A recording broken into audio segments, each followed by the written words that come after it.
En el capítulo anterior compartimos unas breves pinceladas sobre la vida de Carlos Marx. En este queremos centrarnos en cómo aproximarnos a su obra más que en su obra en sí misma, ya que esta la iremos conociendo en capítulos posteriores a través de la exposición de algunas de sus obras más importantes, como por ejemplo el Manifiesto Comunista o el Capital. Probablemente en más de una oportunidad has escuchado hablar de marxismo como si este fuera un todo acabado. Pero, ¿qué es el marxismo? ¿Existe como doctrina? ¿Tiene un cuerpo único, universalmente reconocido? El marxismo soviético de los años 70 era equiparable al de los partidos eurocomunistas de la época. Cuando el Partido Comunista Chino habla de marxismo, lo hace en los mismos términos que el Partido Comunista de Cuba, el PC de Chile, el de Francia o el de Japón. Los pensamientos de grandes líderes como Stalin, Mao, Trotsky, Ho Chi Minh, Lenin o Che Guevara son coincidentes. La respuesta a todas estas preguntas es la misma: no.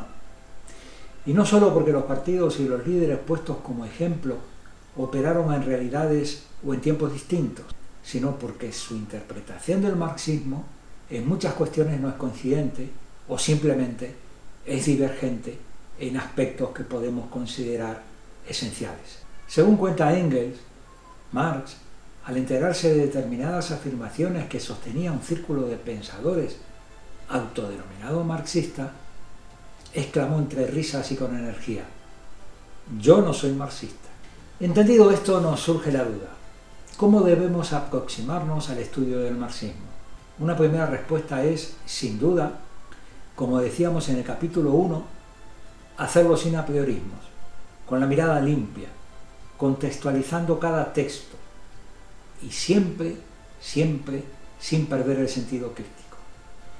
Como afirmaba nuestro admirado Francisco Fernández Güell, gran pensador marxista español, lo que hay que hacer con Marx es leerlo. A renglón seguido, quiero compartir algunas afirmaciones que, aunque esquemáticas, nos permitirán entender qué podemos esperar del marxismo y qué no, lo cual nos ayudará a una mejor aproximación a su estudio. Primero, el marxismo no es una llave que abre todas las cerraduras.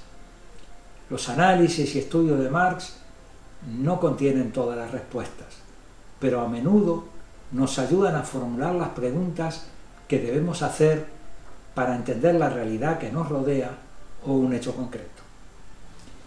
El marxismo no es un dogma, sería la segunda gran afirmación. Es una guía para la acción y un medio para el conocimiento. No nos proporciona recetas, nos enseña a pensar. Tercero, el marxismo, más que un conjunto de tesis, es una caja de herramientas, un elenco de estrategias de investigación.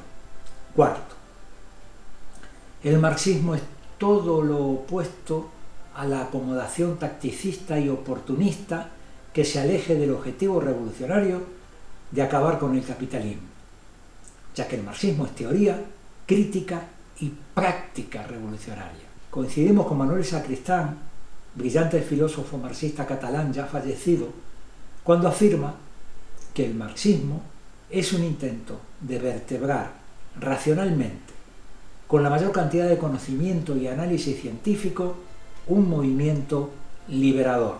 Francisco Fernández Güell, ya citado al inicio de este capítulo, nos recuerda que desde la muerte de Marx, políticos y filósofos se han lanzado a interpretarlo.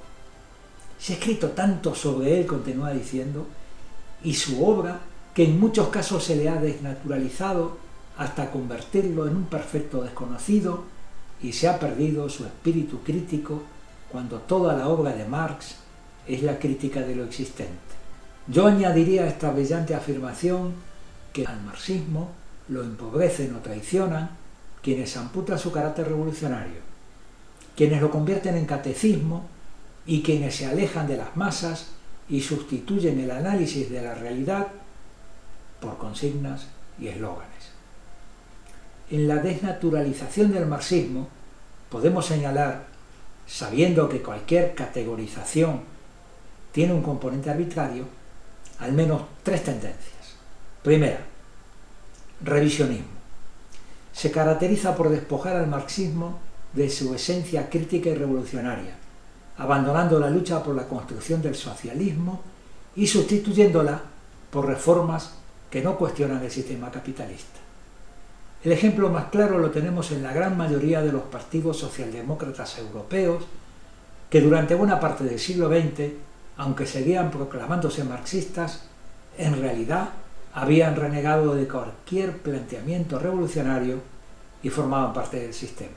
El eurocomunismo, de fuerte implantación en la década de los 70 en España, Francia, Italia y Japón, es otro ejemplo de cómo, bajo el pretexto de la actualización del marxismo y su adecuación a una nueva realidad, el revisionismo propone la liquidación de su espíritu revolucionario. Segundo, marxismo vulgar. Abandona el espíritu creativo y transformador del marxismo y lo sustituye por fórmulas esclerotizadas que se desentienden de la realidad y los hechos concretos. Explican la construcción del socialismo no como algo posible, derivado de la lucha de masas, de las condiciones objetivas, del trabajo y la organización revolucionaria, sino como algo inevitable, que sucederá sin más, fruto del desarrollo histórico. Desatiende la complejidad de las sociedades actuales, en las que a la contradicción fundamental capital-trabajo le acompañan otras muchas contradicciones a las que atender y sumar a la lucha revolucionaria. Tercero y último, izquierdismo. Lenin lo definió como la enfermedad infantil en el comunismo. Sus defensores son verdaderos alquimistas de la revolución, para quienes el motor de los cambios no es la situación real, sino la simple voluntad de los revolucionarios. Incapaces de diferenciar periodos de acumulación de fuerzas de situaciones de crisis revolucionarias, su impaciencia les lleva a despreciar el trabajo de masas, la generación de alianzas y la construcción paciente del partido de la revolución. A modo de colofón, podríamos decir que declararse marxista y manejar con soltura un simple catálogo de citas de sus clásicos no significa necesariamente continuar el espíritu crítico, estudioso, innovador y revolucionario que caracteriza la vida y la obra de Carlos Marx. A estas alturas puedes sentirte confundida o confundido y preguntarte, después de todo lo escuchado, ¿qué puedo entender por marxismo? ¿Existe el marxismo o es una ilusión? ¿Por qué el PCE se denomina marxista-leninista? Espero que las respuestas a estas preguntas las puedas encontrar tú misma o tú mismo a lo largo de los siguientes capítulos, de la mano de algunas de las obras esenciales de Carlos Marx, Federico Engels, Lenin, Rosa Luxemburgo y otros grandes revolucionarios y revolucionarias. Nuestro objetivo es proporcionarte información y conocimiento que te permita conectar con el pensamiento revolucionario, sin intermediarios.